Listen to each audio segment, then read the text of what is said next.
Digital दरबार YouTube channel पर आप सभी किसान भाइयों का फिर से स्वागत है। जैसा कि अब आप लोगों ने गर्मी का जो सितम था उसको सहन किया, अब बारिश की गतिविधियां मध्य प्रदेश में बढ़ने वाली है, उसकी जानकारी मैं आप लोगों को देने के लिए आया हूं। क्योंकि अब लगातार आप देखेंगे कि जो प्री मानसून की गतिविधियां हैं वो कई राज्यों को अपने चपेट में ले रही है।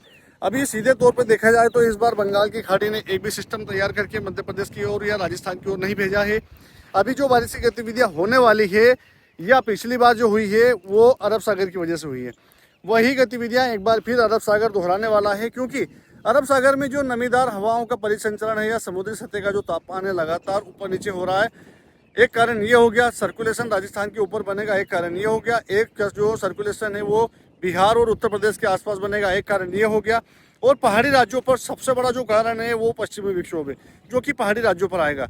तो पहाड़ी राज्यों पर जब सिस्टम आएगा तो उसके प्रभाव से बादल धीरे धीरे हरियाणा राजस्थान या बात करें उत्तर प्रदेश की या दिल्ली की बात करें या राजस्थान के जो पाकिस्तान से सटे हुए क्षेत्र है वहाँ तक जाएंगे।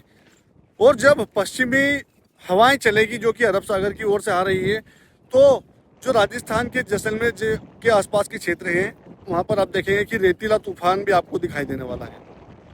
पिछली बार जो रेतीला तूफान राजस्थान में आया था जो कि धूल का बड़ा गुब्बारा बन के या फिर ऐसा लग रहा था कि कोई सफ़ेद कलर का बादल बड़ा आया हुआ है, मतलब राजस्थान को आधा ढक दिया था, इतना बड़ा धूल का गुब्बार आप लोगों ने पिछली बार देखा होगा, जिसकी न्यूज़ में कई बार देख चुके हैं आप लोग या पेपर की कटिंग में आपने देखा होगा। वही गतिविधियाँ एक बार फिर आपको दिखाई देने वाली है और वो दिखाई देगी आपको 12 जून से। आज 11 जून हो गई है। आज के बाद में जो देखेंगे हम कि पहाड़ी राज्यों पर जो आज पश्चिमी विक्षोभ आ रहा है जिसकी एंट्री आज होने वाली है। आज 11 जून को पश्चिमी विक्षोभ दोपहर बाद पहाड़ी राज्यों पर आएगा, अरब सागर की ओर से नमीदार हवाएं आएगी। दो कारण मैं पहले बता चुका हूँ कि सर्कुलेशन बनेगा जो महाराष्ट्र के राजस्थान के क्षेत्र है वहाँ पर, एक दूसरा सर्कुलेशन यूपी बिहार के ऊपर बनेगा। चार तरफ से सिस्टम जब तैयार करेंगे तो जो बारिश की गतिविधियाँ अभी आप शहडोल, अनूपपुर, मंडला, डिंडोरी, बालाघाट, टीकमगढ़, निवाड़ी, छतरपुर, अशोकनगर के आसपास देख रहे हैं वो बढ़कर अब मध्य प्रदेश के पश्चिमी जिलों में जिसे हम मालवा प्रांत बोलते हैं वहाँ पर आएगी। उसके बाद में नमी का फ्लो मिलेगा 12 को आप सर्कुलेशन जो पहाड़ी राज्यों पर WD जो पहाड़ी राज्यों पर आ रहा है उसका प्रभाव और जो नमीदार हवाएं हैं उसका प्रभाव 12 जून की दोपहर बाद से दिखाई देने लगेगा। जो बारिश की गतिविधियाँ अभी पूर्वी जिलों में हो रही है वो बढ़कर भोपाल, गुना या बात करें हम राजगढ़ की या हम बात करें शाहजहाँपुर की, देवास की, हरदा की, इन क्षेत्रों तक दोपहर बाद बादल दिखाई देंगे। 12 को 13 को हो सकता है 12 की रात्रि से मध्य प्रदेश के पश्चिमी जिलों में भी बादल पहुंच जाए और गरज चमक के साथ कुछ बूंदाबांदी कर दे। परंतु 13 जून को आप लोग देखेंगे कि बारिश की जो गतिविधियां हैं उनमें बढ़ोतरी हो जाएगी। जो मध्य के जिले हैं भोपाल, गुना के आसपास के, विदिशा के आसपास के या देवास की बात कर ले हम, इनमें बारिश की गतिविधियां बढ़ेगी। मतलब जो शुरू दिन 12 के दिन जो एक दो गाँव में बूंदाबांदी हुई थी वो बढ़कर आज 7 से 8 गाँव में हो जाएगी। नमीदार हवाओं का प्रभाव लगातार बढ़ता जाएगा तो उसके प्रभाव से जो पश्चिम के जिले हैं मालवा प्रांत के, चाहे रतलाम हुआ या फिर मंदसौर, नीमच हुआ, खंडवा, खरगोन, झाबुआ, अलीराजपुर हुआ, इंदौर, उज्जैन हुआ या और ऊपर चले हम तो शाहजहाँपुर हुआ, देवास, हरदा, सीहोर हो गया, उसके बाद में ऊपर चले हम तो भोपाल, गुना, राजगढ़ हो गया। मतलब सभी ज़िले जो पश्चिमी मध्य प्रदेश के हैं, कुछ किसान भाई बोलते हैं हमारे ज़िले का नाम नहीं लिया, हो सकता है कुछ भूल भी गया हो किसी ज़िले का नाम में, तो सभी ज़िलों में बादल पहुंचेंगे 12 की देर रात्रि से या फिर 13 की दोपहर बाद से। जहां पर नमी का फ्लो मिला, बादल चार्ज हुए, वहां पर हल्की बारिश, मध्यम बारिश और कुछ स्थानों पर हो सकता है कि थोड़ी देर के लिए तेज़ बारिश हो जाए, जिससे सोयाबीन बुआई की आप सोच सकते हैं कि सोयाबीन बो सकते हैं हम। परंतु सोयाबीन का बुआई आपको करना नहीं करना वो बात का विषय है, क्योंकि अभी मानसून जो है वो मुंबई के आसपास टिका हुआ है, महाराष्ट्र में है। वो महाराष्ट्र से जब उसकी एंट्री मध्य प्रदेश में होगी तो इंदौर तक आते आते उसको आप लोग देखेंगे कि अनुमानित 7 से 8 दिन का टाइम लगता है। मुंबई से मध्य प्रदेश के दक्षिणी क्षेत्रों में आते आते उसको 1 हफ्ते का टाइम तो लगता है। या ऐसा भी हो सकता है कि किसी सिस्टम के बनने के कारण, चाहे वो अरब सागर में बने या बंगाल की खाड़ी में बने, तो किसी भी सिस्टम के कारण हो सकता है कि अचानक से मानसून जो है 24 घंटे के अंदर मध्य प्रदेश के दक्षिणी क्षेत्रों तक आ जाए, पर वो संभावनाएं अभी हमको दिखाई नहीं दे रही है। हालांकि जो एक संभावना ये है कि जो अरब सागर है उसमें एक सिस्टम जरूर बन रहा है, जिससे जो मानसून की दक्षिण पश्चिम रेखा है उसको ऊपर उठा के ला रहा है। मतलब जो मानसून अभी तक महाराष्ट्र के किनारे पटका था वो हो सकता है अभी आज या फिर कल सुबह तक मुंबई तक दस्तक दे दे। अब उसके बाद में वो सिस्टम कहाँ जाता है वो देखने वाली बात होगी। परंतु मध्य प्रदेश में अभी वर्तमान में मानसून आने के पहले प्री मानसून की गतिविधियाँ पूरा मध्य प्रदेश देखने वाला है। तो कहीं पर कम, कहीं पर ज़्यादा, तो कहीं पर थोड़ी देर के लिए तेज़ बारिश संभावित है। मेरी राय माने तो यदि आपके क्षेत्र में या फिर आपके गाँव में बारिश हो जाती है तो अभी सोयाबीन की बुआई से आपको परहेज करना चाहिए, क्योंकि मानसून का कोई भरोसा नहीं है एक बार जाने के बाद में वो कब आ जाए।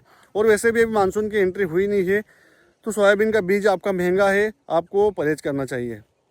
ये बारिश की गतिविधियाँ रुक रुक कर अभी मध्य प्रदेश में 3-4 दिनों तक दिखाई देने वाली है, जिसमें जो पूर्वी जिले कवर हुए हैं, पूर्वी जिलों के बाद में आप लोग देखेंगे कि मध्य में धीरे धीरे बारिश की गतिविधियाँ भोपाल के आसपास बढ़ेगी, और भोपाल के आसपास बढ़ने के बाद में ये पश्चिम में और बढ़ेगी। कुछ मॉडल इंडिकेट कर रहे हैं या दिखा रहे हैं कि मध्य प्रदेश के पश्चिमी जिलों में कुछ जिलों पर भारी बारिश हो सकती है, जिसमें खंडवा खरगोन भी ऐड है, भोपाल राजगढ़ भी ऐड है। जो मध्य की पट्टी है भोपाल से नीचे उतरते हैं हम तो बैतूल तक का या खंडवा खरगोन तक के, इनमें दिखा रहा है कि पेचेस में टुकड़ों में कहीं पर कम तो कहीं पर ज़्यादा से ज़्यादा बारिश यानी कि भारी बारिश की गतिविधियाँ हो सकती है। वो देखने वाली बात होगी। मैं इस विषय में अभी कुछ नहीं बोलूँगा, परंतु ये है कि अभी मौसम पूरी तरह से खराब होगा अचानक से 12 जून की दोपहर बाद से। तो अनुमानित 15, 16, 17 तक बारिश की गतिविधियां मध्य प्रदेश में टुकड़ों में, पेचेस में कहीं पर कम तो कहीं पर ज़्यादा दिखाई देने वाली है, जिसमें मेघ गर्जना, धूल भरी आंधी और कहीं कहीं पर बिजली गिरने की शिकायत या फिर कहीं पर एकाध स्थानों पर ओलावृष्टि के वीडियो भी आपको मिल सकते हैं। सतर्कता राजस्थान के किसान भाइयों को भी रखना है, क्योंकि धूल का गुब्बार जब आपको दिखाई देगा तो ऐसे में जनहानि हो सकती है। क्योंकि रेतीला तूफान जब आता है तो वो कई सैकड़ों किलोमीटर तक दिखाई देता है, जिससे रेत जब उड़ती है आसमान में तो बवंडर लेके आती है और किसी एक स्थान पर गिरती है तो वहाँ पर तबाही मचा देती है। कुछ भी हो सकता है यदि आपके क्षेत्र में मौसम बिगड़ता है 12, 13, 14, 15, 16, 17 में, तो आपको सावधानी जरूर रखना है। जो बारिश की गतिविधियाँ मध्य प्रदेश में दिखाई देगी रतलाम, मंदसौर, नीमच में, आगर मालवा में, वो बारिश की गतिविधियाँ हो सकता है कि आपके राजस्थान के जो सटे हुए क्षेत्र है मध्य प्रदेश से उनमें भी दिखाई दे, जिसमें आपका बांसवाड़ा, डूंगरपुर, प्रतापगढ़, जालोर, सिरोही, राजसमंद, पाली, देवगढ़ ये जिले शामिल हो सकते हैं। उदयपुर भी ऐड हो सकता है, जयपुर और उदयपुर ये भी ऐड हो सकता है। तो इसलिए सतर्कता रखिएगा, जानकारी किसान भाइयों तक जरूर भेजिएगा। चैनल पर पहली बार आए हैं आप तो चैनल को सब्सक्राइब कर लीजिएगा, क्योंकि अब मौसम की जानकारी की आपको लगातार ज़रूरत पड़ने वाली है। और पिछले 4 वर्षों से मैं मौसम की जानकारी किसान भाइयों को दे रहा हूँ। हो सकता है किसी किसान भाई की यहाँ पर खरी नहीं उतरती हो, क्योंकि हवाओं का दबाव, एक्यूप्रेशर, बादलों का मूवमेंट या नमीदार हवाओं का प्रभाव, कई सारे ऐसे फैक्टर होते हैं जो मानसून को प्रभावित करते हैं और मौसम की जो जानकारियाँ हैं उनको प्रभावित करते हैं। कुछ स्थानों पर सही हो जाती है, कुछ स्थानों पर या कुछ गाँवों में जानकारियाँ गलत निकल जाती है। आपके क्षेत्र में मेरे द्वारा जो जानकारी दी जा रही है वो कैसे निकलती है वो कमेंट में जरूर बताइएगा। किसान भाइयों तक व्हाट्सएप ग्रुप में इस वीडियो को जरूर भेजिएगा और चैनल को सब्सक्राइब करना ना भूलिएगा। कमेंट में बताइएगा कि आपके क्षेत्र में मौसम की जानकारी कितने प्रतिशत सही रहती है। जय श्री राम।